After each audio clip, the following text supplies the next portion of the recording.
कोई के सवारी कल रात हो चकह के कदी होला कबाड़ी टू व्हीलर पर राजा जी कोई के सवारी कल रात हो चका के कदी होला कबाड़ी। अरे नाच दे हला पियला में राजा राजा राजा। अरे खोल के पेटी कोट मारब चौकी पर चोट हो।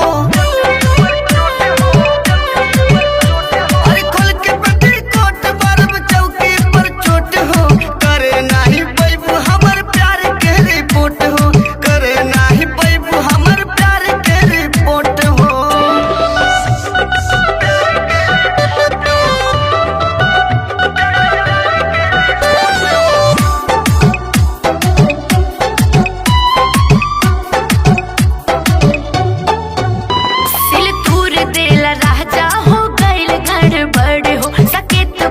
चोली लगावला मोहर हो सिल दूर देला राजा हो गइल गड़बड़ हो सके तो बोल चोली लगावला मोहर हो। इतना गहिर ढोरी पे मन गइले खूल हो। ये जान सुन गइलू एक रात में तू भूल हो। अरे जो बना के चाप दे हला राम राम रामा। खोल के पेटी कोट मारब चौकी पर चोट हो।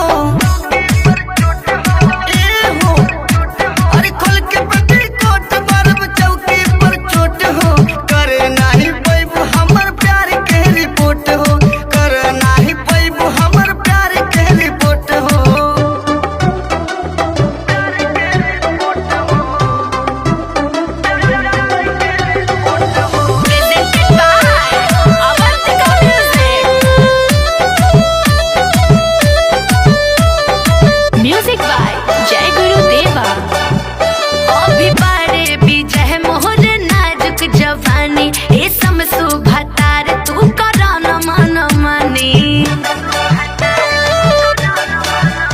अभी बारे विजय मोर नाजुक जवानी ए समसु भतार तू करा न मन मानी। कहे राइटर मुनी लाल करबू का जतनी तहरा जवानी के चटले बचटनी। अरे फांस दे हला लिहला में राजा राजा राजा।